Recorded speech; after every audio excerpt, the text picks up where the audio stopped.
إن الحمد لله نحمده ونستعينه ونستغفره ونعوذ بالله من شرور أنفسنا ومن سيئات أعمالنا من يهده الله فلا مضل له ومن يضلله فلا هادي له ونشهد أن لا إله إلا الله وحده لا شريك له ونشهد أن محمدا عبده ورسوله أرسله بالحق بشيرا ونذيرا والصلاة والسلام على محمد وعلى آلہ وأصحابہ اجمعین ومن تبعهم بإحسان من الأئمة والهداة والصالحین إلى يوم القیامہ۔ رب اشرح لي صدری ويسر لي أمری واحلل عقدة من لسانی يفقهوا قولی ربنا زدنا علما اللهم فقهنا في الدین آمین یا رب العالمین۔ السلام علیکم ورحمۃ اللہ وبرکاتہ۔ اعوذ باللہ من الشیطان الرجیم، بسم اللہ الرحمن الرحیم۔ کل ہم نے لیسن کیا تھا، آیت نمبر 36 کی تھی کہ وَإِذْ قَالَ رَبُّكَ لِلْمَلَائِكَةِ إِنِّي جَاعِلٌ فِي الْأَرْضِ خلیفہ۔ تو اس میں ہم نے یہ چیز سمجھی تھی، یہ چیز سیکھی تھی کہ انسان جو ہے اللہ تعالیٰ نے اس کو نائب بنا کر بھیجا ہے، اور اس کی ذمہ داری یہ ہے کہ وہ اللہ کے احکامات پر عمل کرے، خود بھی عمل کرے اور دوسروں کو بھی، یعنی انفرادی اور اجتماعی طور پر اللہ کی کتاب کو نافذ کرنے کی کوشش کرے اپنی زندگی میں بھی، اور جہاں جہاں اس کا دائرہ اختیار ہے وہاں وہاں وہ اللہ سبحانہ تعالیٰ کی کتاب کو نافذ کرے۔ ایک بات یاد رکھیں، جب ہم کہتے ہیں کتاب اللہ نافذ کرنا، تو اس کا مطلب یہ نہیں ہوتا صرف کہ جو حدود بتائی گئی ہیں قرآن میں، شریعت میں جو سزائیں بتائی گئی ہیں، بس اس کو نافذ کرنا کتاب اللہ نافذ کرنا ہے، کیونکہ اکثر لوگ اس کا یہ مطلب لیتے ہیں، اور جو خوارج ہیں انہوں نے بھی اس کا مطلب یہی لیا، اور وہ اس کے اندر پھر ایگزیجریشن پہ چلے گئے، یعنی وہ اس میں انتہا پسندی کی طرف چلے گئے، اور کتاب اللہ سے انہوں نے صحیح مفہوم اخذ نہیں کیا۔ کتاب اللہ کو نافذ کرنے کا مطلب یہ ہے کہ پوری کی پوری کتاب کو، پورا کا پورا قرآن، ادخلوا فی السلم کافہ، پورا کا پورا اسلام میں داخل ہونا ہے، پک اینڈ چوز نہیں کرنا۔ سچ بولنے کا حکم ہے تو کتاب اللہ نافذ کرنے کا مطلب کیا ہے کہ سچ بولنا ہے، جھوٹ نہیں بولنا، جھوٹے پر اللہ کی لعنت ہوتی ہے۔ صلہ رحمی کرنے کا حکم ہے تو اس کا مطلب کیا ہے کہ صلہ رحمی کرنی ہے، قطع رحمی نہیں کرنی، یہ کتاب اللہ نافذ کرنا ہے۔ ٹھیک، حلال کھانا ہے، حلال کمانا ہے، یہ کتاب اللہ نافذ کرنا ہے۔ حرام سے بچنا ہے، حرام خواہ ریلیشن شپس میں ہو خواہ کھانے پینے میں ہو، حرام سے بچنا ہے، یہ کیا ہے کتاب اللہ نافذ کرنا۔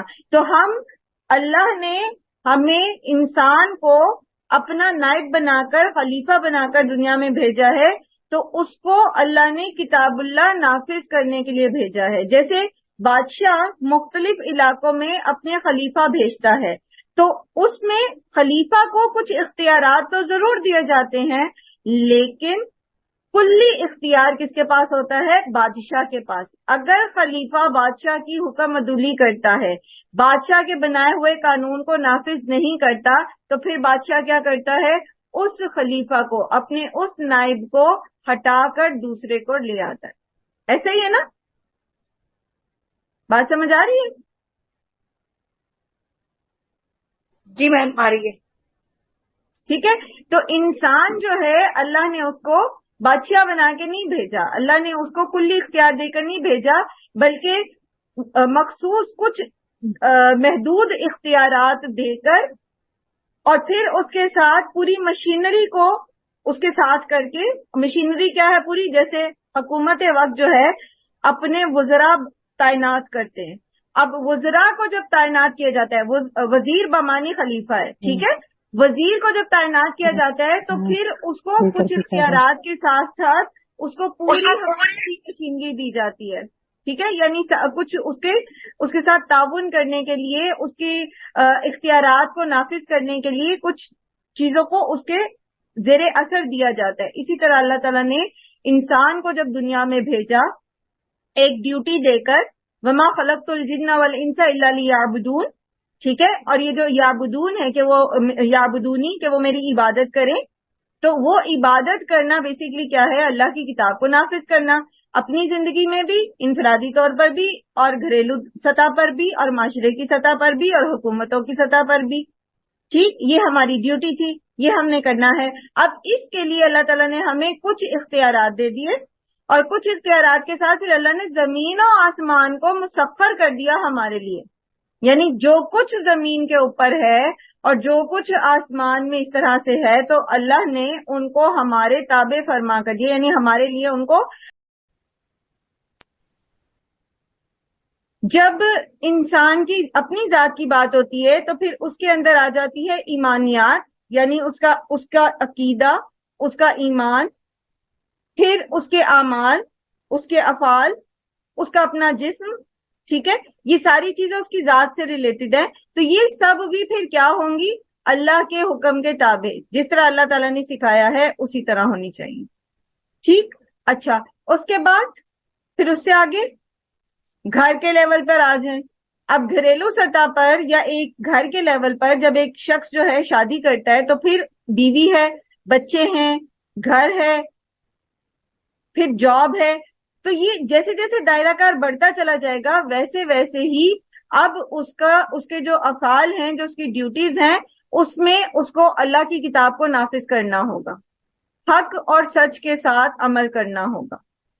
یہ ہے ہمارا کام اس دنیا میں، اور اسی کے لیے ہمیں بھیجا گیا ہے، ٹھیک۔ پھر فرشتوں کو جب اللہ تعالیٰ نے یہ بتایا کہ انی جاعل فی الارض خلیفہ، تو انہوں نے کہا کہ قالوا اتجعل فیہا من یفسد فیہا ویہلک الحرث والنسل، کیا آپ ایسے کسی کو بھیجتے ہیں یہاں پر جو قتل و غارت کرے گا، زمین میں فساد کرے گا؟ تو یہ میم کیا کہا انہوں نے؟ سوری، وہ سدرا کا میسج آیا، نیٹ چلا گیا ہے، آپ ریکارڈنگ کر لیں۔ جی میں کر رہی ہوں۔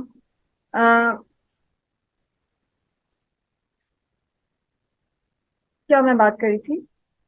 ہاں، انہوں نے یہ کیوں کہا؟ تو ایسا نہیں ہے کہ فرشتوں کے پاس کوئی غیب کا علم تھا کہ انہیں پتا ہوتا کہ انسان جو ہے وہ زمین میں یہ سب کچھ کرے گا۔ اس کی دو وجوہات ہو سکتی ہیں۔ ایک تو یہ کہ انسانوں کو اس سے پہلے جنات جو تھے ان کو کچھ اختیارات دے کر اللہ تعالیٰ نے زمین پر بھیجا تھا۔ دوسرا یہ کہ یہ ایک عام فہم سی بات ہے کہ جب کسی کے پاس اختیار ہوتا ہے تو پھر وہ اپنی خواہش نفس کے مطابق اس کو استعمال کرنے کی کوشش کرتا ہے۔ ایک عام فہم سی بات ہے، جس کے پاس جتنا اختیار ہوتا ہے اتنا ہی وہ سرکشی کی طرف مائل ہو جاتا ہے۔ ایسا ہے یا نہیں ہے؟ بتائیے ذرا۔ ایگزیکٹلی ایسا ہی ہے، بالکل یوں ایسا ہی ہے نا؟ دیکھیں، جب آپ ایک بہو ہوتے ہیں اور آپ کے پاس اختیار نہیں ہوتا، مطلب ہمارے عام جو انڈو پاک کا معاشرہ ہے اس کے اندر کی ایک صورتحال بتا رہی ہوں کہ جب آپ نئی نئی بہو ہوتے ہیں، آپ کے پاس اختیار نہیں ہوتا تو سرکشی کم ہوتی ہے، لیکن وہی بہو جب ساس کے رتبے پہ نافذ ہوتی ہے، اب اس کے اختیارات وسیع ہو جاتے ہیں، تو آپ دیکھتے ہیں کہ وہی بہو پھر کتنی سرکشی پر آ جاتی ہے اور وہ اپنی بہو کے ساتھ زیادتی کرتی ہے، ٹھیک ہے۔ تو جس کو جتنا اختیار دے دیا جاتا ہے اتنا ہی وہ سرکشی کی طرف مائل ہو جاتا ہے۔ تو یہ ایک عام فہم سی بات ہے۔ اس پر فرشتوں نے یہ بات کی، یا تو پچھلے تجربے کی بنیاد پر کہ جنہوں نے جو کچھ کیا تھا، یا پھر یہ کہ اس سوچ کے ساتھ کہ جس کے پاس اختیار ہوتا ہے تو لازماً پھر وہ سرکشی کرتا ہے، فساد کرتا ہے، الا ماشاء اللہ۔ تو اس کے لیے انہوں نے اس چیز کا اظہار کیا، وَنَحْنُ نُسَبِّحُ بِحَمْدِكَ وَنُقَدِّسُ لَكَ، اور یہ کہ ہم باجی آپ کی ایک چیز، تسبیح کرتے ہیں۔ جی باجی جیسے اللہ تعالیٰ نے قرآن میں کہا ہے کہ جنوں اور انسانوں کے لیے میں نے جہنم بنائی ہے نا، تو وہ ظاہری بات ہے جیسے انسان کام کرتے ہیں اور برے کام کرتے ہیں ویسے جن بھی تو کرتے ہوں گے نا، لڑائی جھگڑے اور ہاں جی، فساد اور یہ بالکل سارا کرتے کچھ، ہیں، اسی وجہ سے تو ان سے کہا بالکل گیا۔ کرتے ہیں، ہاں جی، تو اس وجہ سے تو کہا گیا کہ وہ خون بہاتے تھے، وہ سارا کچھ یہ کرتے تھے، تو تبھی ان کو بھی جہنم میں عذاب دیا جائے گا نا۔ بالکل اس طرح ایسے ہی۔ باقی مخلوقات بھی ہے، وہ بھی آپس میں آخر جگڑتے ہیں، تو یہ سارا کچھ ہوتا ہے، جانور جیسے جگڑتے ہیں، وہ ایک دوسرے کو زخمی بھی کر دیتے ہیں، لیکن یہ سارا جانور کچھ جو ہے تو نا، ہر مخلوق میں ہے نا، ہاں جانور جو ہے نا اس کو سرکش ہو غیر جاتا عاقل ہے نا، مخلوق کہا تو گیا ایک ہے۔ دوسرے کو زخمی کر دیتے ہیں۔ ہاں، لیکن اس میں بھی آپ دیکھیں کہ جس کے پاس جتنی طاقت ہوتی ہے وہ اس کا اتنا ہی استعمال کرتا ہے۔ ایک شیر جو ہے اس کے پاس جتنی قوت طاقت ہے وہ اسی طرح اس کا استعمال کرتا ہے۔ ایک بڑا جو جانور ہے اس کے پاس جتنی طاقت ہے اس کو ویسے استعمال کرتا ہے۔ تو یہ ایک عام فہم سی بات تھی جس کی وجہ سے ہو سکتا ہے فرشتوں نے اس وجہ سے یہ بات کی ہو۔ یہ اب مفسرین کی آراء ہیں جو اپنے علم کے بنا پر وہ ہمیں بتاتے ہیں، علماء جو ہیں۔ تو یہ وجہ ہو سکتی تھی. دوسری چیز یہ اب کہ انہوں نے یہ کہا کہ ہم آپ کی تسبیح بیان کرتے ہیں، ہم آپ کی تقدیس بیان کرتے ہیں. تو یہاں تسبیح اور تقدیس جو ہے وہ ظاہر ہے کل ہم نے پڑھا تھا کہ اس کا مطلب عبادت ہے. تسبیح کا مطلب بیسیکلی عبادت ہوتا ہے. ہم آپ کی عبادت کر رہے ہیں، ہم آپ کی حمد و ثنا بیان کر رہے ہیں. تو اس پر اللہ سبحانہ و تعالیٰ نے کہا کہ انی اعلم ما لا تعلمون، میں جانتا ہوں تم نہیں جانتے. تو اس سے کیا پتہ چلتا ہے کہ انسان کی زندگی جو ہے، انسان کی جو کریکٹرسٹک ہیں، وہ صرف وہ اس طرح سے عبادت کرنا نہیں ہے جس طرح کے فرشتے کرتے تھے. جیسے کل بھی ہم نے پڑھا کہ فرشتوں کی عبادت، فرشتوں کی تسبیح اور انسان کی تسبیح میں فرق یہ ہے کہ وہ غیر اختیاری ہوتی ہے ان کی تسبیح، اور انسان کی تسبیح جو ہے وہ اختیاری ہوتی ہے. تو انسان جو ہیں، اللہ سبحانہ تعالیٰ نے فرمایا میں زیادہ جانتا ہوں تم نہیں جانتے. اس کی وجہ یہ ہے کہ انسان جو ہے اگر تمہارے ایک اندازے کے مطابق وہ زمین میں فساد کرے گا تو اصلاح کرنے والے بھی ہوں گے. جہاں قتل و غارت کرنے والے ہوں گے وہاں انصاف پسند بھی ہوں گے. تو وہ کیوں ہوگا، وہ فرق کیوں ہوگا اور وہ کس بنا پر ہوگا؟ میں جانتا ہوں تم نہیں جانتے. ٹھیک ہے، تو پھر اللہ سبحانہ و تعالیٰ نے آدم کو کچھ اسماء سکھائے، فرشتوں کو ان کی علم کی کمی کا اندازہ کرانے کے لیے اور ان کے سوال کا جواب دینے کے لیے اللہ سبحانہ و تعالیٰ نے ایک چھوٹی سی ڈیمانسٹریشن کروائی، وہاں پر چھوٹا تھا ایک تجربہ کروایا. ٹھیک ہے، اور کیا کیا؟ وَعَلَّمَ آدَمَ الْأَسْمَاءَ، اور سکھائے اللہ تعالیٰ نے آدم کو کچھ نام، کلھا، سب ان کے. کیا نام سکھائے، کن چیزوں کے نام سکھائے؟ تو یہاں پر آپ دیکھیے سب سے پہلے یہ کہ اسماء جو ہوتا ہے اسم کی جمع ہے اور کسی بھی چیز کی ذات یا صفت کی پہچان کو ظاہر کرتا ہے. آپ نے اسم یاد بھی کیا نا گرامر میں، تو یہ اسم بامسمہ جو ہے یہ اسی وجہ سے ہوتا ہے. ٹھیک ہے، یعنی اسم جو ہے، اسم بامسمہ کا مطلب ہوتا ہے جس کا جو نام ہو اس کے اندر وہ صفت بھی پائی جاتی ہے.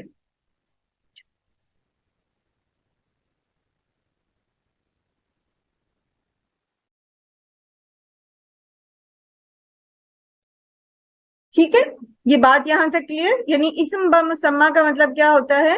جس کے اندر جو صفت پائی جاتی ہے، جس کا جو نام ہو اس کے اندر وہ صفت بھی پائی جائے. جیسے اگر کسی کا نام عابد ہے اور وہ بہت عبادت گزار ہے تو کہیں گے کہ اسم بمسمہ ہے. تو دونوں کا روٹ بمسمہ اور اسم دونوں کا روٹ جو ہے وہ اسم ہے، حمزہ سین میم. تو نام سکھائے اللہ تعالیٰ نے، اور یہ نام کون سے تھے؟ تو علماء کی جو آراء ہے مختلف، وہ اس طرح سے ہیں کہ بعض کہتے ہیں کہ دنیا کی تمام اشیاء کے نام اللہ تعالیٰ نے حضرت آدم کو سکھا دیے. ٹھیک ہے، زمین کی تمام اشیاء کے نام اور اس کے خواص، یعنی ہر چیز کیا ہے اور اس کی خصوصیت، اس کی صفات کیا ہیں. پھر اللہ تعالیٰ نے آدم علیہ السلام کو انہی چیزوں پر تحقیق اور پھر استنباط کی قوت عطا کی.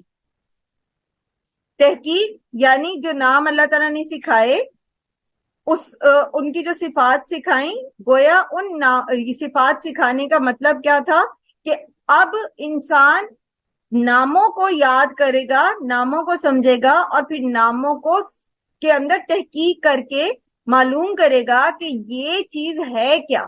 مثلا ڈسکور کیا گیا ایٹم. ٹھیک ہے، کسی بھی چیز کا جو یونٹ ہوتا ہے وہ ایٹم ہوتا ہے، کسی بھی میٹر کا یونٹ ایٹم ہوتا ہے. اب یہ کیا ہے؟ ڈسکور کیا، یہ ایک نام ہے، ایٹم ایک نام ہے. اب یہ ایٹم اصل میں صفات کیا کیا رکھتا ہے، اس پر تحقیق. گویا آدم علیہ السلام کو اللہ تعالیٰ نے جب اسماء سکھائے، اسماء کی صفات سکھائیں، کیونکہ کلھا آ گیا نا، سب کا سب اس کے بارے میں سکھا دیا، اسم کے بارے میں سب کا سب سکھا دیا. تو اس کا مطلب ہے کہ تحقیق کی بھی حص اللہ سبحانہ و تعالیٰ نے سجھائی. اور تحقیق کو تھوڑا سا اور الیبوریٹ کریں تو پھر استنباط آتا ہے. استنباط کا مطلب کیا ہوتا ہے؟ کسی ایک چیز کے کچھ پہلوؤں کو دیکھ کر اس سے ملتی جلتی چیز کا نتیجہ نکالنا.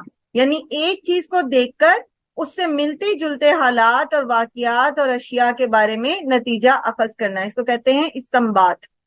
ایک مسئلے میں سے دوسرے ملتے جلتے مسئلے کا حل نکالنا. تو یہ بھی اسی کے اندر آ گیا. اور یہ سب کیوں اللہ تعالیٰ نے سکھایا آدم کو؟ کیونکہ آدم کو اللہ نے خلیفہ بنایا, زمین پر بھیجا. تو زمین کے متعلق تمام کا تمام نالج, علم جو ہے, یہ علامہ جو لفظ ہے نا, اس کے اندر بہت سمجھنے کی چیز ہے. اللہ سبحانہ و تعالیٰ نے وہ علم آدم کو سکھایا جہاں پر اس نے رہنا تھا اس کے اکارڈنگ. آدم علیہ السلام کو اللہ نے زمین پر رہنے کے لیے پیدا کیا تھا. تو زمین کا سارا نالج جو ہے اللہ نے آدم علیہ السلام کو سکھایا. کیوں؟ کیونکہ آدم علیہ السلام نے یہاں رہ کر کام کرنا تھا. آدم اور نسل آدم نے زمین پر سروائیو کرنا. تو انہیں پتا ہونا چاہیے تھا کہ زمین جو ہے اس کے قیام میں, اس خلافت کے قیام کے لیے ان کو کس طرح سے ان چیزوں کو استعمال کرنا ہے. بات سمجھ آئی؟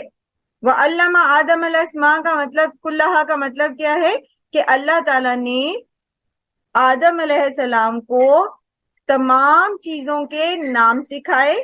اور نام صرف نام نہیں بلکہ کلھا کا مطلب کیا ہے کہ ان ناموں کے بارے میں تفصیل بھی سمجھا دی. ٹھیک ہے. اب وہ تفصیل سمجھانے کا مطلب کیا ہے, یا علم دینے کا مطلب کیا ہے, کہ ان کی صفات کے اندر تحقیق, اور تحقیق کر کے پھر اس کے اندر سے فردر آگے پیش آمدہ حالات کا استنباط کرنا. وہ ساری نالج جو ہے اللہ تعالیٰ نے آدم کو دے دی. ٹھیک ہے, یہاں تک بات سمجھ آئی؟ جی میم آ گئی. یس میم. یعنی صرف نام نہیں, ایک نام کے پیچھے پوری ایک کہانی ہوتی ہے. ہم بھی, انسان بھی جو ہیں, سب سے پہلے ناموں سے فیملیئر ہوتا ہے. جب ہم علم سیکھتے ہیں نا, تو سٹیجز جو ہیں علم کو سیکھنے کی, وہ سب سے پہلے کیا ہے, کسی بھی چیز کا نام. یہ میرے ہاتھ میں کیا ہے, قلم ہے. یہ قلم ہے.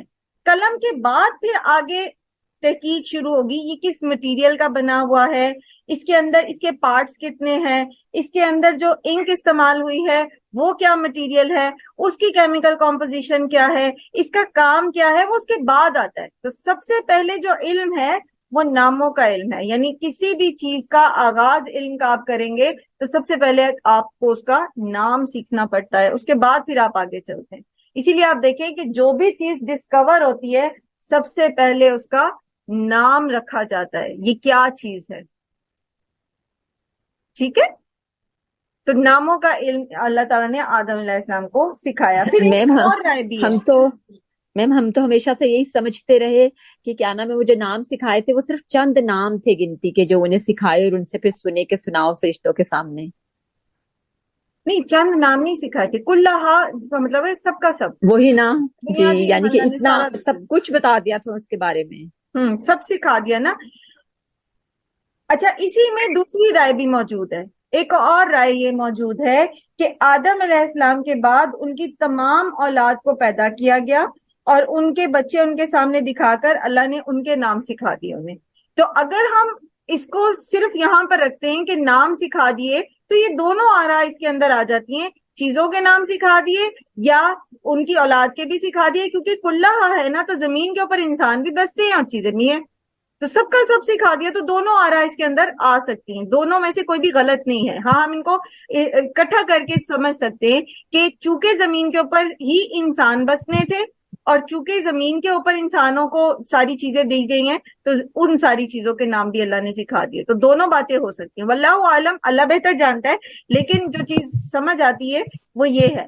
اور پھر چونکہ اللہ نے خلیفہ بنایا تھا نا, اس کو کچھ اختیارات دیے تھے انسان کو, تو ان اختیارات میں ان چیزوں کو استعمال کرنا اس کے لیے ضروری تھا کہ وہ جانتا ان چیزوں کے بارے میں کہ یہ چیزیں ہیں کیا.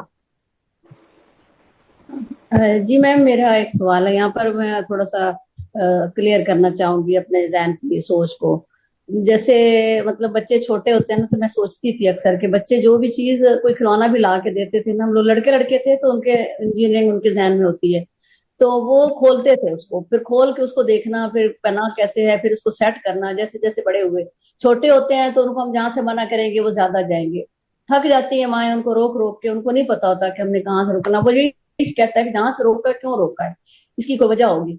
تو وہ اس کی ٹو میں لگے رہتے ہیں بچے کہ جس در سے روک دو آپ پھر تو وہاں جانا ہی جانا ہے. میں ان کو بولتی تھی وہ کالے چھوٹے نہیں ہوتے, میں کہتی یہ وہ ہیں جدھر سے روکو وہی جاتے ہیں. تو میرے ذہن میں ایک سوال پیدا ہوتا تھا ہمیشہ سے ہی کہ انسان کو اللہ تعالیٰ نے اسی طرح سے پیدا کیا ہے کہ وہ سمجھے چیزوں کو, اور تجسس انسان کے اندر پیدا کیا گیا ہے. تو مطلب حضرت آدم علیہ السلام کے اندر بھی تجسس تھا کہ شیطان نے کہا کہ دیکھو یہ بڑی اچھی چیز ہے, اور انہوں نے اس تجسس میں اس کو شجر کو کھا لیا. تو یہ پتہ نہیں میری یہ بات کتنی حد تک صحیح ہے کہ مطلب شیطان کا بہکاوا ہی تھا یا انسان کے اندر بھی تجسس ایک تھا تو جس کی وجہ سے وہ عمل ہوا. ہم ابھی آگے انشاءاللہ اس آیت پہ جائیں گے نا, پھر ہم اس کو سمجھنے کی کوشش کریں گے. ابھی آپ کا جو پوائنٹ آف ویو ہے آپ اس کو بتا دیں.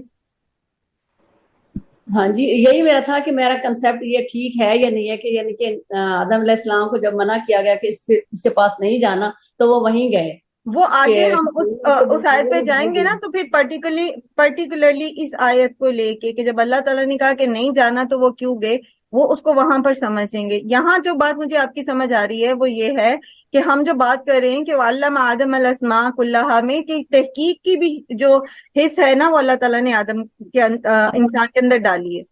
ٹھیک ہے, مطلب ہم بچوں کو دیکھتے ہیں نا, ان کو تو اور کوئی سمجھ نہیں ہوتی, اس میں شروع میں ان کا صرف اپنی عقل استعمال ہو رہی ہوتی ہے. بالکل. باقی یہ علم حاصل کرنا اور تحقیق کرنا اور جستجو کرنا, یہ ساری چیزیں جو ہیں یہ علم کے سٹیجز ہیں.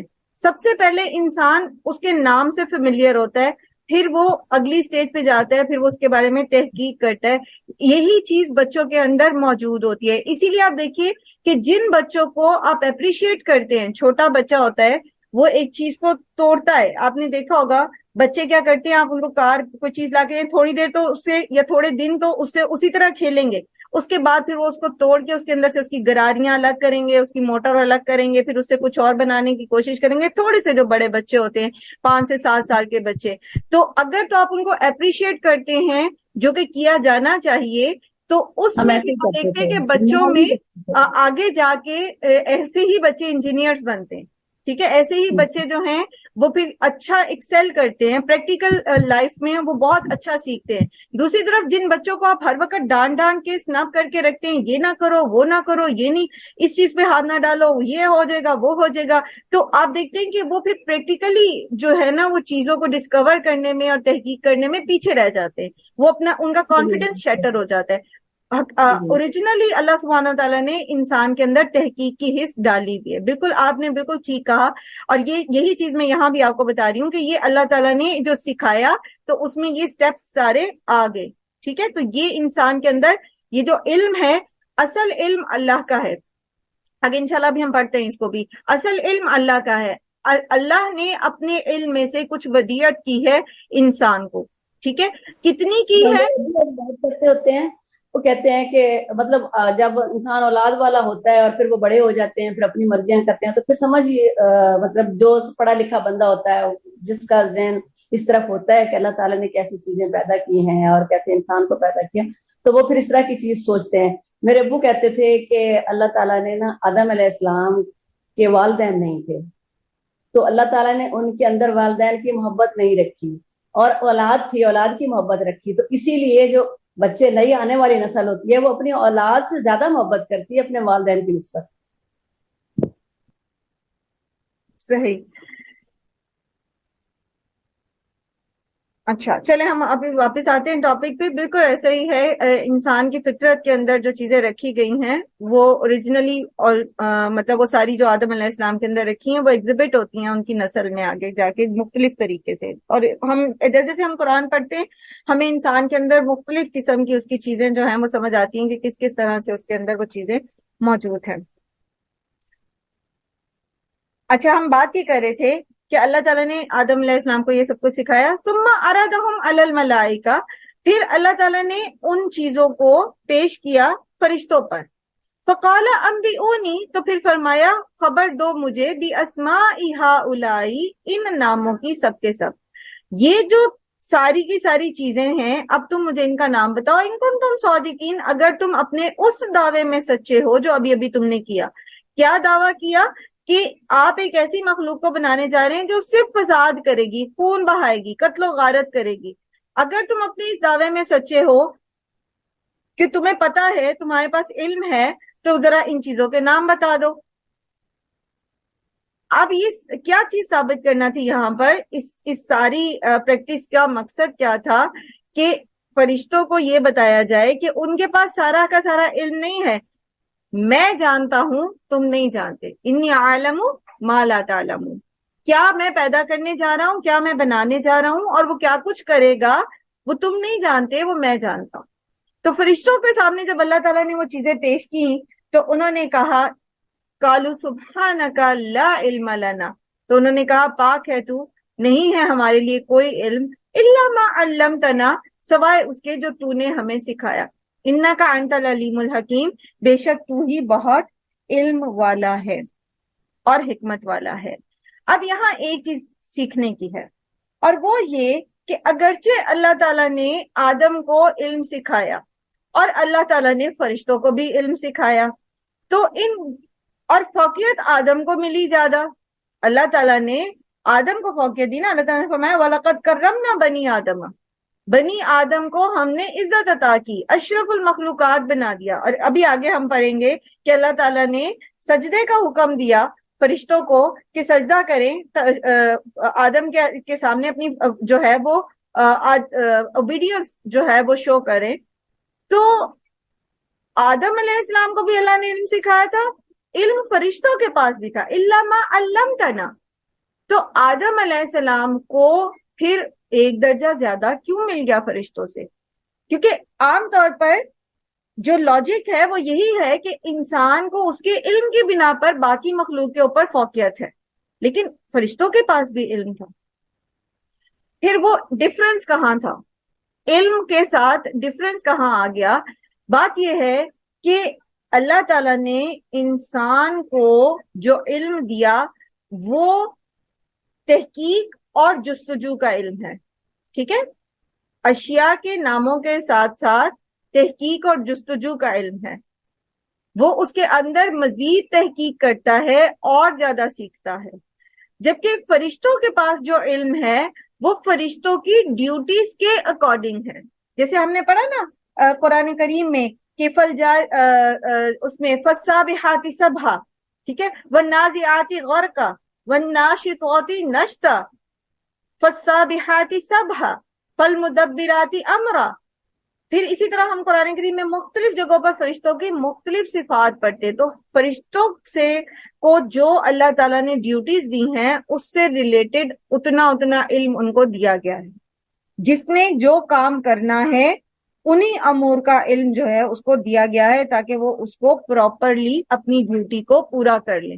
جبکہ انسان کا معاملہ یہ ہے کہ اللہ نے انسان کو بنیادی علوم سکھا دیے اور تحقیق کی جستجو اس میں ڈال دی. اب انسان جتنا چاہتا ہے جو اس کا علم مطلب احاطہ کر سکتی ہے اس کی عقل، اس میں وہ باؤنڈ نہیں ہے. وہ ایک وقت میں ملٹیپل کام کر سکتا ہے. ایک ہی وقت میں فرشتے جو ہیں، کچھ فرشتے بارش برسانے والے، جیسے رعد، سورہ رعد میں آتا ہے نا، تو رعد جو ہے وہ فرشتہ ہے جو بادلوں کو ہانکتا ہے. ٹھیک ہے، اسی طرح ملک الموت ہیں جو جان قبض کرتے ہیں. اسی طرح آپ دیکھتے ہیں کہ ہواؤں کے چلانے والے فرشتے ہیں، پانی کو برسانے والے فرشتے ہیں، اور دیگر فرشتے ہیں، کرامن کاتبین ہیں، ان کی اپنی ڈیوٹی ہے. اسی طرح معقبات ہیں بہت سارے، وہ ان کی اپنی اپنی ڈیوٹیز ہیں. لیکن انسان جو ہے یہ ملٹیپل کام کر سکتا ہے. انسان ایک ہی وقت میں بیٹا بھی ہوتا ہے، باپ بھی ہوتا ہے، شوہر بھی ہوتا ہے، باس بھی ہوتا ہے، کسی کا سبارڈینیٹ بھی ہوتا ہے، اللہ کی عبادت کرنے والا بھی ہوتا ہے، حقوق العباد ادا کرنے والا بھی ہوتا ہے، ڈاکٹر بھی ہوتا ہے، اور اس کے ساتھ ساتھ وہ انجینئر بھی ہو سکتا ہے، بایو ٹیکنالوجی بھی پڑھ سکتا ہے. یعنی ایک ہی وقت میں وہ ملٹیپل کام کر سکتا ہے. اس کے ذہن کو یہ استطاعت اللہ تعالیٰ نے دی ہے. اب کرنے کا کام کیا ہے؟ یہاں پر اس جگہ رک کے سیکھنے کی کام کیا ہے؟ اللہ نے ہمیں ملٹی ٹاسکنگ کی ابیلٹی دی ہے. تو اپنے آپ کو زنگ نہ لگائیں. یہ ابیلٹی ہمارے اندر موجود ہے. اب ہمیں ڈھونڈنا ہے کہ ہمارے اندر کیا کیا ایبلٹیز ہیں اور ہم اس کو کیسے کیسے پالش کر سکتے ہیں. آپ ایک ہی وقت میں بیوی، ماں، بہو، ٹھیک ہے، اور بیٹی ہیں، یہ تو ہیں. یہاں تو اپنے اپنے ذمہ داریاں احسن طریقے سے ادا کرنی ہے، لیکن ایٹ دا سیم ٹائم آپ ایک اچھی ٹیچر بھی ہیں، ایٹ دا سیم ٹائم آپ ایک اچھی طبیبہ بھی ہو سکتی ہیں. آپ دیکھیں ایک ماں کے اندر یہ ساری کوالٹیز موجود ہوتی ہیں، لیکن ہم عورتیں، خاص طور پر انڈو پاک کی خواتین جو ہے نا، وہ سمجھتی ہیں کہ بس اب ہم اور کچھ نہیں کر سکتے. ہم اپنی ان صفات کو جو ہمارے اندر اللہ نے ڈالی ہوئی ہے، یہ جو اتنی زبردست مشینری ہماری کھوپڑی میں اللہ نے رکھی ہوئی ہے، ہم اس کو زنگ لگا لیتے اور ہم اپنی ابیلٹیز کو پالش نہیں کرتے. آپ یقین کریں، علم مومن کی میراث ہے نا، حکمت، علم مومن کی میراث ہے، یہ ہمارا اثاثہ ہے. آج اس کو اغیار نے رکھ لیا اپنے پاس، اغیار نے اپنا لیا. ہم نے یا تو اپنے دماغ کو دنیاوی علوم میں کھپا دیا، یا پھر ہم نے صرف اس کو فقہی بحثوں میں کھپا دیا. ہم اس کو ایک وقت میں ساتھ لے کر بڑے احسن طریقے سے چل سکتے تھے اور دنیا میں ایکسل کر سکتے تھے، اور پھر وہ ڈیوٹی احسن طریقے سے کر سکتے تھے جو اللہ نے ہمیں دی کتاب اللہ کو نافذ کرنے میں. لیکن ہم نے اپنے آپ کو پہچانا ہی نہیں. So being a human being, ایک انسان ہونے کے ناطے اپنے آپ کو پہچانے. سب سے پہلے اپنے آپ کو ایکسپلور کریں، میرے اندر کیا کچھ ابیلٹیز ہیں. آپ ایک ہی وقت میں بہت اچھی قرات کر سکتی ہیں، آپ ایک ہی وقت میں بہت اچھے علوم حاصل کر سکتی ہیں. کیا فرق پڑتا ہے کہ ہماری عمر کیا ہو گئی ہے؟ ہم اگر چاہیں تو ابھی بھی بہت کچھ سیکھ سکتے ہیں. شوق ہونا چاہیے بس ہمارے اندر. تو انسان کو اللہ تعالیٰ نے علم سکھایا ہے اور وہ ملٹیپل ہے، ٹھیک ہے. فرشتوں کے اور انسان کے علم میں یہ فرق ہے. اور اس کے بعد پھر قوت ارادی دی اللہ تعالیٰ نے انسان کو. فرشتوں کے پاس قوت ارادی نہیں ہے. فرشتے جو ہیں وہ ان کے پاس اختیار نہیں ہے، وہ چوائس نہیں کر سکتے. تو آپ کو اللہ نے قوت ارادی بھی دی ہے، آپ ارادہ کر سکتے ہو، آپ کام کر سکتے ہو، آپ سیکھ سکتے ہو، آپ سمجھ سکتے ہو، بہت کچھ کر سکتے ہو. تو ہمارے جو ڈپریشنز ہیں نا خواتین کے، خاص طور پر انڈو پاک کی خواتین کے، بنیادی طور پر ان ڈپریشنز کے پیچھے ریزن بھی یہی ہوتی ہے، وجہ بھی یہی ہوتی ہے کہ ہم نے اپنے جسموں کو تو بہت تھکا دیا کاموں میں، بہت زیادہ تھکا دیا، کہیں اپنی استطاعت سے زیادہ کام کیے، لیکن اپنے دماغوں کو استعمال نہیں کیا. دماغ کو ہم نے فریش نہیں کیا، اس کو یوٹیلائز نہیں کیا. تو جب اس کو ہم اچھے طریقے سے اچھی جگہوں پہ نہیں لگائیں گے، ملٹیپل ٹاسکنگ اس سے نہیں لیں گے، تو پھر وہ اداس ہو جائے گا، وہ پریشان ہو جائے گا، ڈپریشن میں چلے جائیں گے. ٹھیک ہے. تو یہ اللہ نے ہمیں چوائس دے دی ہے کہ اب آپ دیکھو آپ کرتے کیا ہو. اس میں سے آج کے دور میں، پہلے جب ہم جوان تھے تو بہت سارے کام کرنا چاہتے تھے، لیکن ہنڈرنسز یہ تھی کہ آپ گھر سے جا نہیں سکتے تھے، آپ گھر سے نکل نہیں سکتے تھے. میرے گھر میں پابندی تھی، آپ نہیں جا سکتی. آپ صبح اگر پڑھ کے آگے ہو یونیورسٹی سے تو آپ شام میں کوئی اور کورس نہیں کرنے جا سکتے. اس طرح کی چیزیں ہوتی تھی. لیکن آج تو یہ چیز بھی نہیں ہے. آج تو آپ کے ہاتھ میں ہر چیز موجود ہے. بس اپنے آپ کو تیار کرنا ہے سیکھنے کے لیے، پازیٹیو چیزیں سیکھنے کے لیے اور اپنے آپ کو پالش کرنے کے لیے انشاءاللہ. ایک چیز تو یہ میں آج کے تزکیہ کے اعتبار سے، سیکھنے کے اعتبار سے یہ چیز تھی. پھر یہ کہ اللہ تعالیٰ نے انسان کو بھی کلی علم نہیں دیا. اب انسان یہ سمجھتا ہے نا کہ میں اشرف المخلوقات ہوں، میرے پاس دماغ ہے تو میں شاید عقل کل ہوں. تو انسان کو بھی اللہ تعالیٰ نے کلی علم نہیں دیا. جیسے قرآن کریم میں اللہ تعالیٰ فرماتے ہیں نا سورہ بنی اسرائیل آیت نمبر 85 میں، وَيَسْأَلُونَكَ عَنِ الرُّوحِ، یہ روح کے متعلق آپ سے سوال کرتے ہیں. قُلِ الرُّوحُ مِنْ أَمْرِ اللَّهِ، ان سے کہہ دیجئے کہ روح تو اللہ کے امر میں سے ایک چیز ہے. وَمَا أُوتِيتُم مِنَ الْعِلْمِ إِلَّا قَلِيلًا، تم نہیں علم دیے گئے مگر یہ کہ تھوڑا سا. یعنی اتنا جو کچھ اللہ نے علم سکھا دیا انسان کو، اس کے باوجود انسان کا علم قلیل ہے اور کچھ امور کے بارے میں اس کا علم ادراک نہیں کر سکتا. تو وہاں اس کو پھر ہر چیز کو اپنی عقل پر جانچنے کی ضرورت نہیں ہوتی، پھر اس کو ایمان بالغیب کی ضرورت ہوتی ہے. الحاد میں کیوں پڑ جاتے ہیں لوگ؟ وہ کہتے ہیں جو چیز ہمیں سمجھ نہیں آ رہی ہم اس کو نہیں مانتے. ہم خدا کی ذات کو دیکھ نہیں سکتے، ہم اسے محسوس نہیں کر سکتے، ہم اس کو نہیں مانتے. ہم فرشتوں کو دیکھ نہیں سکتے، محسوس نہیں کر سکتے، کسی آلے کے ذریعے بھی محسوس نہیں کر سکتے، ہم فرشتوں کو نہیں مانتے. چونکہ ہم دنیا میں آئے ہیں اور ہم نے ہڈیوں کے اوپر ریسرچ کی ہے، یا جو بھی ہمارا علم ہے تو وہ یہ کہتا ہے کہ انسان جو ہے وہ کسی بندر کے ڈسینڈر ہیں. ٹھیک ہے، بندر کی نسل سے نکلے ہیں، جیسے جو ڈارون کا نظریہ ہے، سائنسی جو ملحدین کی جو بیس ہے وہ ڈارون کا نظریہ ہے. ٹھیک ہے، تو وہ کہتے ہیں کہ چونکہ یہ ہماری محسوسات میں آتا ہے تو یہ ہم سمجھ سکتے ہیں، اس کو ہم مانتے ہیں. خدا ہماری محسوسات میں نہیں آتا، ہم اس کو نہیں مانتے. تو بات یہ ہے کہ یہ جو عقل اللہ نے انسان کو دی ہے نا، جو اس کے محسوسات ہیں، جو عقل اللہ نے اس کو دی ہے، یہ بھی کلی عقل نہیں ہے. اللہ نے کچھ چیزوں کو انسان کی عقل کے بیونڈ رکھا ہے. تو اس کے لیے پھر اس کو ایمان بالغیب کی ضرورت پڑتی ہے، اور اس کے لیے اس کو پھر وحی کی ضرورت پڑتی ہے. اور وہ وحی اللہ سبحانہ و تعالیٰ نے انبیاء کے ذریعے بھیجی، جس میں یہاں ہمیں یہ اللہ تعالیٰ نے بتایا کہ انی جاعل فی الارض خلیفہ. آدم کو اللہ تعالیٰ نے خود پیدا کیا ہے، وہ کسی بندر کی ڈسینڈرز نہیں ہے. انسان جو ہیں وہ کسی بندر کی اولاد نہیں، بلکہ اللہ نے انسان کو انسان ہی پیدا کیا.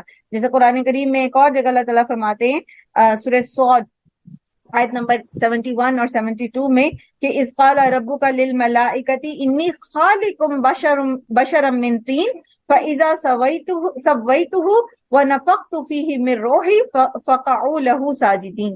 کہ جب تیرے رب نے کہا فرشتوں سے کہ میں پیدا کرنے لگا ہوں ایک انسان کو مٹی سے، اور جب میں اس کو اچھا سا بنا دوں اور اس کے اندر اپنی روح سے پھونک دوں تو تم اس کے لیے سجدے میں گر پڑنا. تو اللہ نے ہمیں بتا دیا پھر وحی کے ذریعے، جہاں ہمارے محسوسات اور ہماری عقل کے گھوڑے نہیں پہنچ سکتے، وہ علم اللہ تعالیٰ نے وحی کے ذریعے دیا اور بتایا کہ انسان جو ہے وہ انسان ہی پیدا کیا گیا. اللہ تعالیٰ نے آدم کو اپنے ہاتھ سے بنایا. اس کے بعد بھی کچھ چیزیں ایسی ہیں جن کو اللہ تعالیٰ نے انسان کے دائرۂ علم سے باہر ہی رکھا ہے، اور اس میں انسان ہی کی بہتری ہے. میم ایک چیز اور بھی میرے ذہن میں آتی ہے، میرا اپنا ذاتی ہی سوال ہے، اس لیے میں آپ سے ڈسکس کر کے وہ تھوڑا تسلی حاصل کرنا چاہتی ہوں کہ غلطی ہو تو پھر وہ بھی پتہ ہونی چاہیے کہ میں غلط سوچتی ہوں یا کچھ ہے. تو جب صرف اپنے ہو نا تھاٹ، تو وہ پھر وہ انسان کو پوچھ لینا چاہیے علم والوں سے. تو جیسے میں یوں سمجھتی ہوں کہ جیسے اللہ تعالیٰ نے انسان کے اندر جو دماغ بنایا، تو انسان تو قیامت تک جتنے بھی انسان آئیں گے وہ انسان ہے، اور ان کے اندر وہی دماغ ہوگا جو اللہ تعالیٰ نے بنا دیا. اس کی شکل، شیپ، اس کے خلیے، اس کے حصے جتنے بھی تھے وہ اللہ تعالیٰ نے سب کے سب بنا دیے.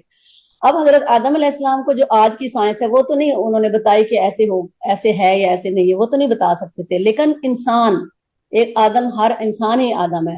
تو کتنی سائنس نے تحقیق کر لی ہے اور کہاں تک انسان پہنچ گیا ہے، اور کتنی مطلب بے شمار جو ان گنت ہیں کہ کسی کی سمجھ میں نہیں. ایک موبائل ہی کو دیکھ لیں تو اس میں جو فنکشن آ رہے ہیں تو اس کا کتنا وہ ہے نالج اور علم ہے. تو وہ سارے انسان جو مل کے کر رہے ہیں نا، میرا خیال ہے کہ جو آدم علیہ السلام کا دماغ بنایا گیا نا، وہ سارا قیامت تک جتنے بھی راز کھلیں گے وہ اسی دماغ سے ہی کھلیں گے. یہ الگ بات ہے کہ انسان کو جیسے جیسے مواقع ملتے ہیں یا جیسے جیسے انسان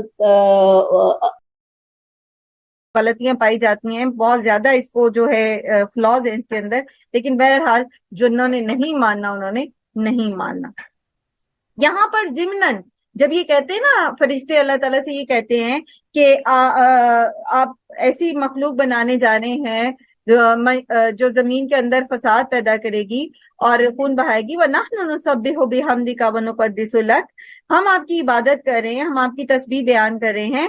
تو یہاں ضمناً ایک اور چیز آتی ہے. اللہ تعالیٰ فرماتے ہیں نا کہ انی اعلم ما لا تعلمون. تو ایک چیز اور سمجھ میں آتی ہے، اور وہ یہ کیا کہ اللہ تعالیٰ نے آدم کو علم سکھایا، وَعَلَّمَ آدَمَ الْأَسْمَاءَ كُلَّهَا. ٹھیک ہے، ثُمَّ عَرَضَهُمْ عَلَى الْمَلَائِكَةِ. تو علم جو ہے وہ عبادت سے اوپر ہے، علم عبادت سے اوپر ہے۔ اللہ کے رسول صلی اللہ علیہ وآلہ وسلم نے فرمایا ایک عالم کو عابد پر، عالم کون ہوتا ہے؟ علم سیکھنے والا۔ عابد کون ہوتا ہے؟ عبادت کرنے والا، جو صرف عبادت کرتا ہے، انفرادی عبادت کرتا ہے، ٹھیک ہے۔ عالم جو ہوتا ہے وہ عابد بھی ہوتا ہے، کیونکہ اللہ کے نزدیک عالم وہ ہے، علم والا وہ ہے جو اپنے علم پر عمل بھی کرتا ہے، ورنہ وہ عالم نہیں کہلاتا۔ تو وہ عالم جو علم پر عمل کرتا ہے، وہ عالم جو ہے اس کو عابد پر فوقیت حاصل ہے۔ کیسی فوقیت؟ اللہ کے رسول صلی اللہ علیہ وآلہ وسلم نے، بخاری شریف کی حدیث ہے یہ، صحیح درجے کی، آپ صلی اللہ علیہ وسلم نے فرمایا عالم کو عابد پر ایسے فضیلت حاصل ہے جیسے مجھے تم میں سے کسی ادنا شخص پر۔ محمد صلی اللہ علیہ وآلہ وسلم کی حیثیت جو ایک ادنا مسلم پر ہے، ایسی ہی حیثیت ایک عالم کو عابد پر ہے۔ تو علم کی فضیلت یہاں سے ان آیات سے جو ہے وہ ہمیں سمجھ آتی ہے۔ جی فوزیہ۔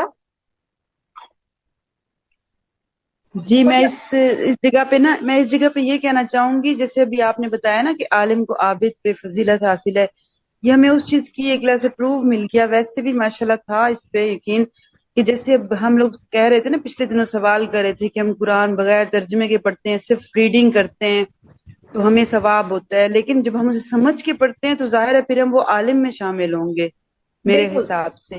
اگر ہم صرف ریڈنگ کریں گے تو ہم عابد میں شامل ہو جائیں گے۔ بالکل یہی فرق ہے نا، یہ فرق ہے، اور یہ فرق تھوڑا نہیں ہے۔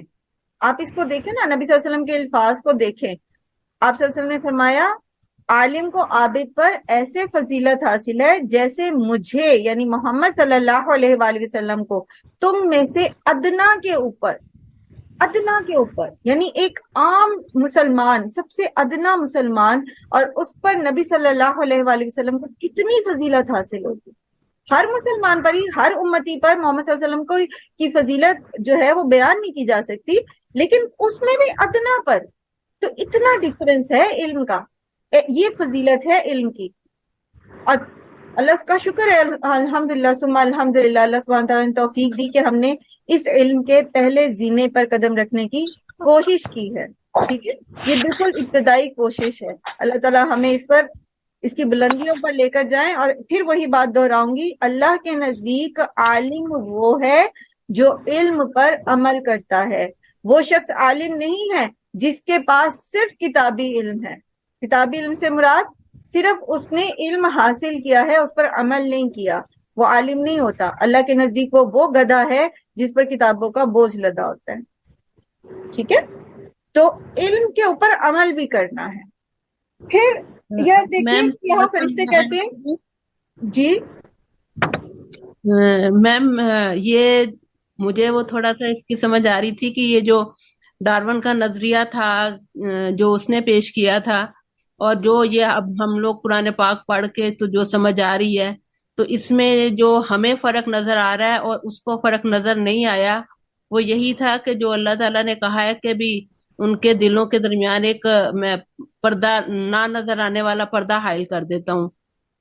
ان کے دل غلاف میں ہے، جو بھی قرآن پاک کو نہیں سمجھ کے پڑھتے اور اس کے بغیر علم حاصل کرنے کی کوشش کرتے ہیں، قرآن کی تعلیمات کو جیسے اللہ تعالیٰ نے بتایا اس کو ویسے نہیں سمجھتے، ان کے دل غلاف میں ہیں، ان کے اوپر وہ بہرے ہیں، گونگے ہیں، اندھے ہیں، بظاہر ان کی آنکھیں جو ہیں دیکھتی ہیں، سارا کچھ کرتی ہیں، مگر ان کو سمجھ نہیں آتی۔ تو یہ انہی کو سمجھ نہیں آتی جو قرآن پاک کو یہ ہر قسم کے تعصب سے پاک ہو کے جو ہے نا وہ نہیں پڑھتے۔ جب ذہن میں تعصب ہوتا ہے تو پھر ان کو سمجھ نہیں آتی۔ جی ایسا ہی، بالکل ایسا ہی ہے۔ پیچھے بھی ہم نے پڑھا نا کہ یضل بہ کثیرا ویہدی بہ کثیرا، تو وہ بھٹکتا وہی ہے نا جو اس سے ہدایت حاصل کرنا ہی نہیں چاہتا، اس کے ساتھ علم حاصل نہیں کرتا، ٹھیک ہے۔ اس پہ ہم نے پہلے بھی بات کی ہے کہ جب لوگوں کے سامنے ہدایت آ جاتی ہے اور تحقیق بھی وہ کر لیتے ہیں، پھر بھی وہ کیوں نہیں مانتے اس کو؟ کیونکہ وہ تعصب کے پردے ان کی آنکھوں پہ ایسے چڑھے ہوئے ہوتے ہیں کہ وہ حق بات کو مانتے نہیں، اور اس تعصب سے کے پیچھے بیسیکلی ان کی خواہش نفس ہوتی ہے۔ انسان کی خواہش نفس پہ گراں گزرتی ہے ہدایت، وہ ماننا نہیں چاہتا۔ چلیں آگے چلتے ہیں. اور یہاں پہ جیسے انہوں نے کہا فرشتوں نے کہ سبحانک لا علم لنا الا ما علمتنا، تو یہ آیت یہ اس چیز کے بارے میں بھی بتاتی ہے کہ فرشتے جو تھے، فرشتے جو ہیں ان کے پاس علم الغیب نہیں، ٹھیک ہے، ان کے پاس اتنا ہی علم ہے جتنا اللہ تعالیٰ نے ان کو دیا ہے. اور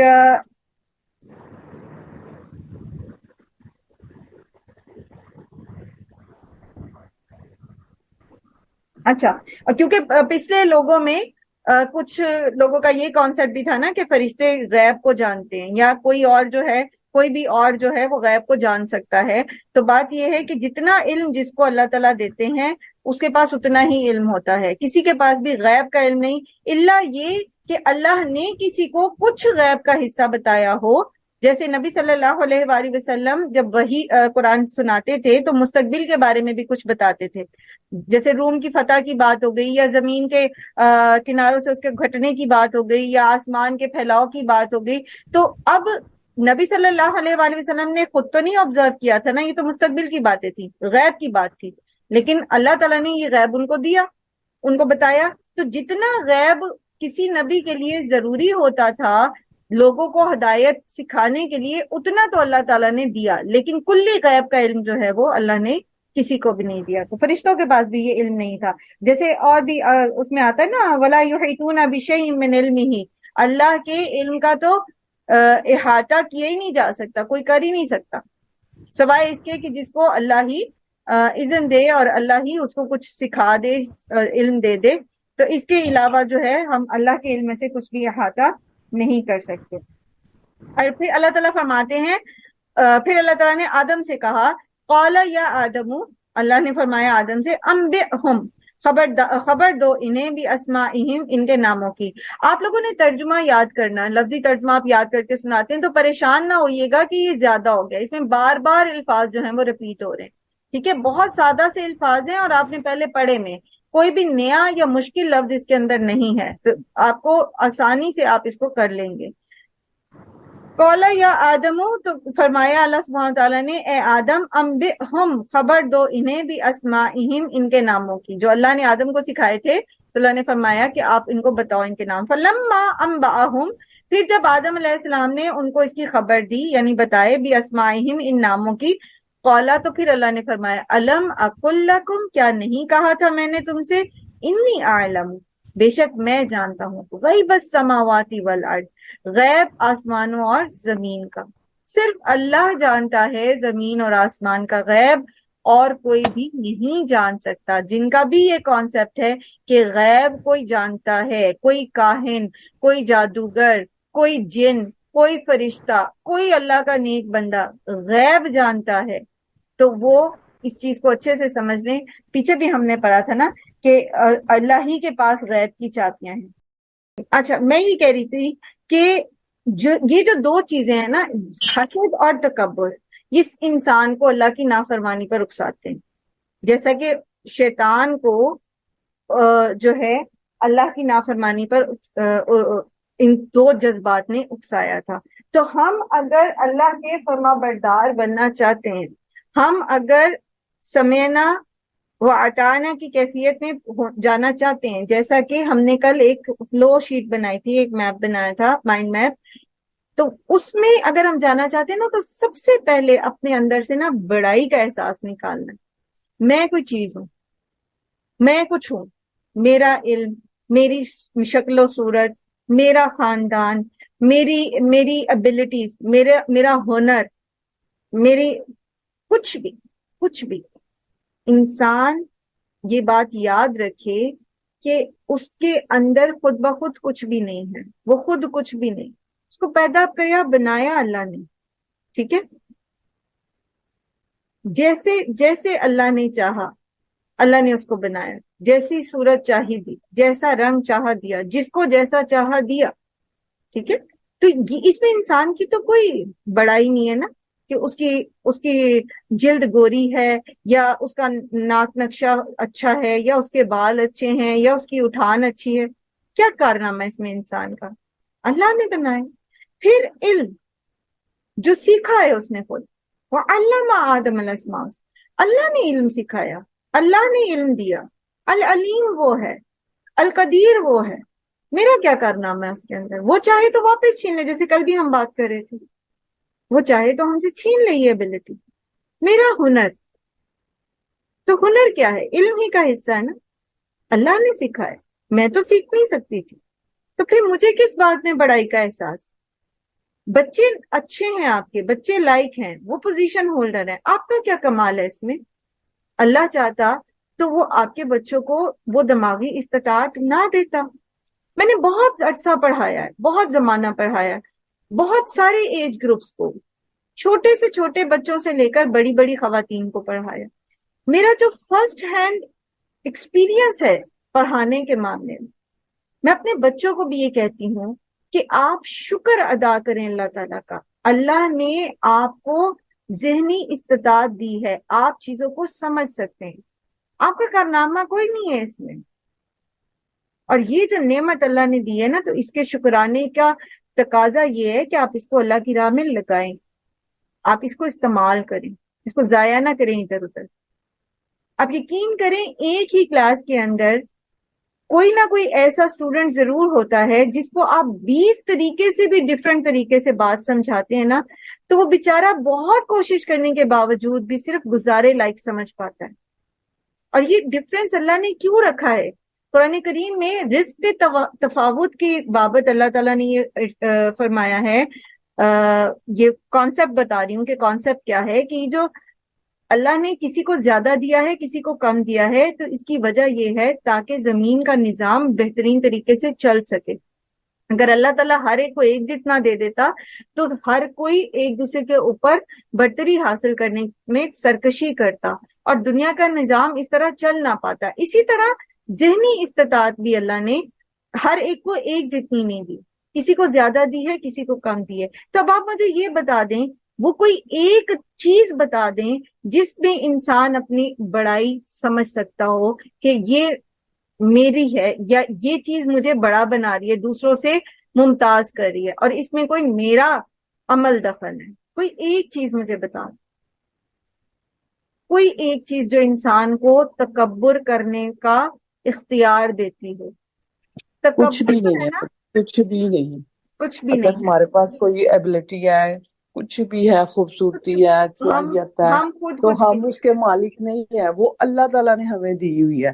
ہماری پسند ناپسند اس میں نہیں ہے۔ اگر ہم لوگوں کا قد لمبا ہے تو ہم چھوٹا چاہ رہے تو ہم اس کو چینج نہیں کر سکتے، ہم اس کو کچھ نہیں کچھ کر بھی سکتے۔ نہیں۔ یہ تو اللہ تکبر مالک جو ہے، ہے نا، اور اسی لیے تو وہ رب ہے، اسی لیے تو اس کی حمد ہے کہ اس کی پسند اور ناپسند چلتی ہے، ہماری تو کچھ چل نہیں سکتی، ہمارے معاملے میں ہی نہیں چل سکتی کہ جزاک ہم اللہ اپنی خیر۔ ایبلٹی کو پوائنٹ یہ اور ہے، زیادہ کر لیں، کسی اور معاملے میں لے جائیں، تو بالکل یہ چیزیں ہیں نا۔ پوائنٹ یہ ہے کہ ہمارے اندر بڑائی جو ہے، تکبر جو ہے، ہم تکبر ڈیزرو نہیں کرتے۔ تکبر جو ہے نا بیسیکلی تفاعل سے ہے۔ تفاعل کا جو باب ہے نا، باب تفاعل، اس میں اس میں جو افعال آتے ہیں نا، اس کے اندر آرٹیفیشلٹی ہوتی ہے، یعنی یہ آرٹیفیشل ہوتے ہیں، یہ اوریجنل نہیں ہوتے۔ جیسے تکلف، ٹھیک ہے، تکلف کا مطلب کیا ہوتا ہے؟ آپ جو ہیں نہیں وہ آپ پورٹرے کر رہے ہیں، آپ وہ بن کے دکھا رہے ہیں، تکلف۔ اسی طرح تکبر کا مطلب یہ ہوتا ہے کہ اصل میں آپ بڑے ہیں نہیں، اصل میں آپ یہ ڈیزرو نہیں کرتے، لیکن ہم اپنے آپ کو کوئی چیز سمجھ رہے ہیں جو کہ ہم ہیں نہیں، اصل میں نہیں ہے لیکن ہم سمجھ رہے ہیں۔ اور تکبر کی جو ڈیفینیشن ہے وہ ہے بطر الحق وغمت الناس، حق کو جھٹلا دینا اور لوگوں کو حقیر سمجھنا۔ حق کیا ہے کہ تمام کی تمام بڑائی صرف اللہ کی ہے۔ حق کیا ہے جو اللہ نے بیان کر دیا، حق کیا ہے جو اللہ کے رسول صلی اللہ علیہ وسلم لے کر آئے۔ اگر ہم حق کو نہیں مانتے تو ہم کیا کر رہے ہیں؟ تکبر کر رہے ہیں، ہم بڑے بن رہے ہیں۔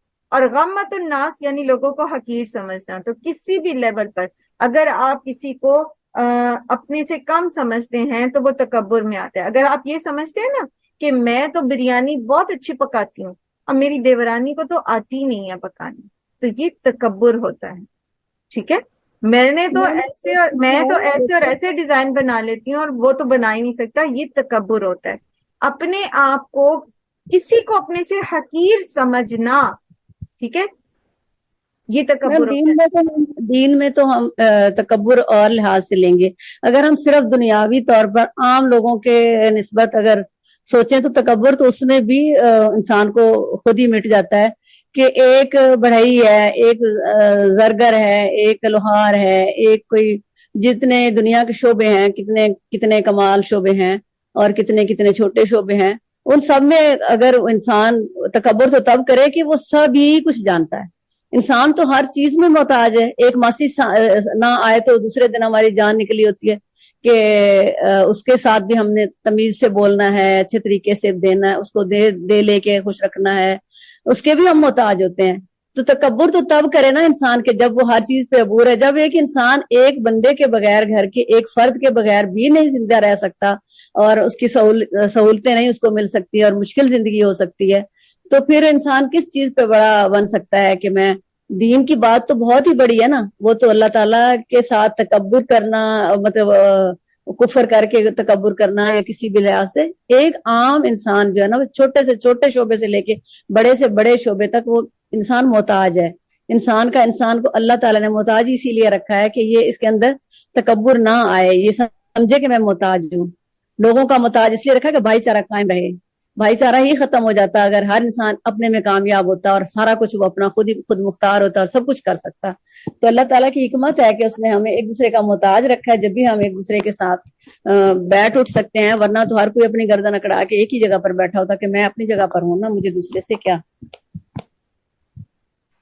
اللہ تعالیٰ کی حکمتیں ہیں یہ سب کہ اس نے ہمیں ایک دوسرے کا محتاج رکھا ہے کہ ایک معاشرہ بنا رہے.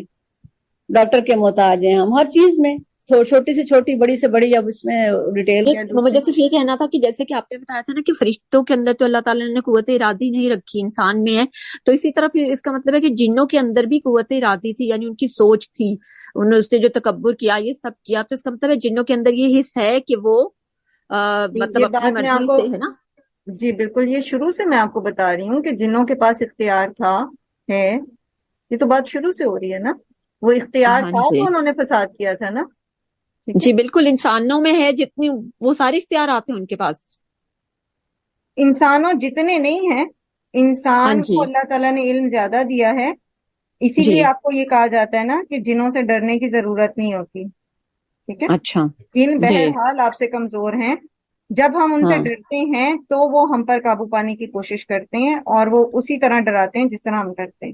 ٹھیک ہے، یہ پھر انشاءاللہ جہاں پر ان چیزوں کا ذکر آئے گا تو انشاءاللہ اس کو پھر ہم دیکھیں گے بعد میں. چلیں ٹھیک ہے، جزاک اللہ.